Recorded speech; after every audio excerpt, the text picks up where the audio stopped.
บัวไก่ข้างเฮือนข้าพเจ้าเองกลางข้างบ้านข้าพเจ้าเองเนาะกำลังวางแผนต่ออยู่พี่น้องมาฮอดนี่ก็หยุดอีกสักก่อนพอดีเล่าหลังนี้บ่แม่นเล่าบ่แม่นหลังน้อยเด้ใหญ่เด้ใหญ่สมควรเด้จนเบิ่งจนเต็มปากทางเต็มซอยถนนนี่นะเต็มซอยออกมาจากเฮือนผู้ค้านี่นะบ่แม่นหลังน้อยๆเด้หลังใหญ่แท้ๆได้เล่าหลังนี้นะมาฮอดนี่บักคาเฮือนน้อยเขาอุลาแล้วก็ได้ง่ายเฮือนน้อยยับเข้าไปพุ่นไหนพุ่นอีกยังไปวิทย์นะจะเขาจะออกมาวิทย์ปากทาง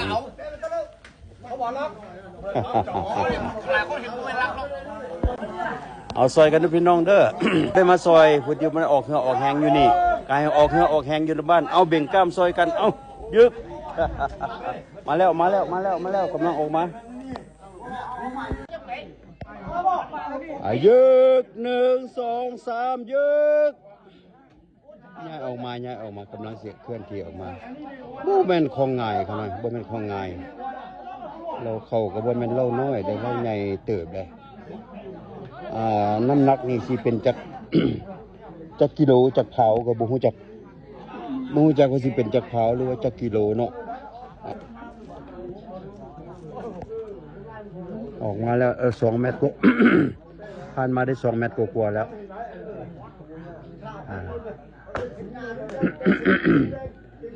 นี่ก็คือเฮือนบ้านพักของข้าพเจ้าเองเนาะอยู่ใกล้ทัดลัดเคียงนี่เด้อพี่น้องเด้อมาแล้วออกมาแล้ววิดซอยถนนหน่อยมาแล้ว วิดซอยปากทางมาแล้ววิดพอดีอย่าฝากอวยอย่าฝากอวย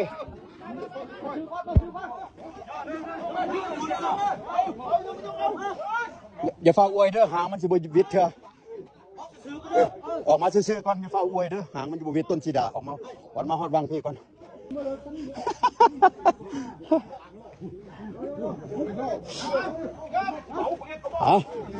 เยอะอีกรอบไหมอุ้ยพี่น้องสะออนกำลังวังสาเขาเจ้าตัวไปดันตุ้งเราซอยเมื่อกี้นี่หันใจยังไม่ทันดันหนาเต็มท้องเธอครับเจ้าเองก็ดี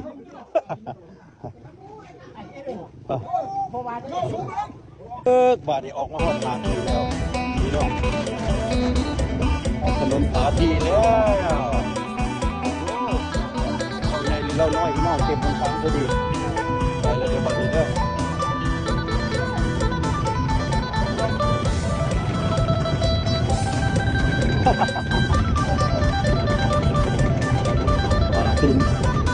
ตีนเถื่อตีนไถไปน้ำแดงแล้วมันตีนจักรเป็นยังไงบ่มีจักรเลยบ่มีเครื่องจักรนี่ตั้งแต่มันไถหน้าดินไปซื้อทานนั้นไปเดินถึงหมดชุดเส้นทางเลยของจักรนี้หลายคนดีหลายพี่แก้มไก่เพิ่นว่านี่นะแม่นแท้ๆนี่แหละหลายคนเลยดีเนาะหลายจิตหลายใจร่วมใจกันน้ำจิตน้ำใจสามัคคี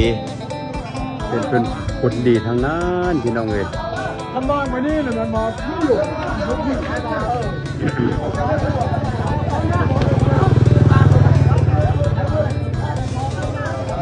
กงหน้าถนนพี่น้อง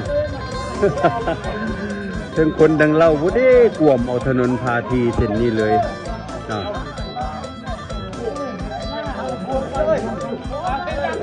ต้นหน้าที่ขับเจ้าท่ายยืนนี่ลงไปพุ่นกับไปซื้อถนนพาทีลงออกไปหาเมืองซ้ำเหนือเยอะนี่100 บาทยังบดาดบดเถื่อนแล้วโอ้ยังเถื่ออยู่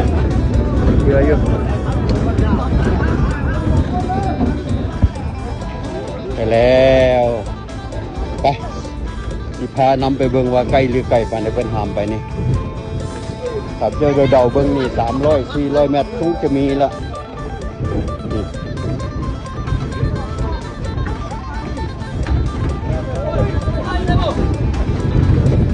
กำลังผ่านหน้าโรงเรียนประถมมีทั้งอนุบาลและก็เป็นประถมสมบูรณ์เลยพี่น้องบนเป็นประถมป.3 ป.4เด้อประถมสมบูรณ์ออกจากนี่แล้วก็นักเรียนจบออกจากประถมสมบูรณ์นี่แล้วก็จิไปต่อทางพุ่นลงไปทางถนนพาทีลงไปพุ่นละทางนั้นพุ่นละ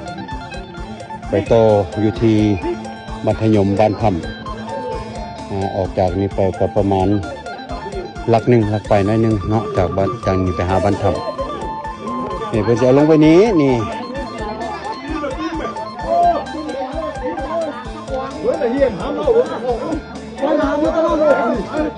ออกมานี่เพิ่นจะเอาลงไปนี้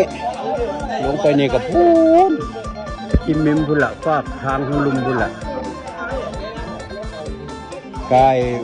คนนั่นไปกายคนบนคนอยู่คนไปประมาณยังบ่ฮอดครึ่งทางคักปานไหนบนนางนั้นยืนอยู่นนพาทีนี่มันแยกออกจากนี้ไป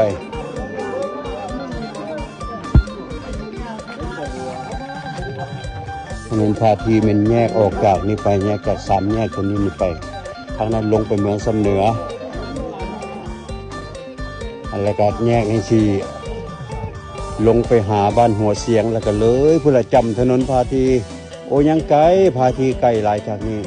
ตนาหันยังบ่แม่นเธอเด้อพี่น้องเด้อยังบ่แม่นภูพาทีได้ยังไกลจากนี้ไปนั่นเขาเป็นถนนพาทีสำหรับเส้นนี้ผ่านหน้าโรงเรียนนี่จะบ่แม่นถนนพาทีถนนบ้านซื่อๆธรรมดาเนาะไปแล้วพี่น้องเอ้ยออกจากถนนพาทีไปแล้วนี่แหละลงไปเส้นบนภูเขาแหนมเมื่อกี้นี่แหละเป็นตุ่มแห้งพี่น้องข้าพเจ้าจะบ่นำลงไปเถอะจะบ่นำลงไปเด้อพอเพียงแค่บอกให้รู้จักแค่ว่าจากจุดสามแยกนี้ลงไปนี่ประมาณแต่นี้ไปหาบนพื้นที่ตั้งอยู่ประมาณ200 กว่าเมตรขับแคบหนทาง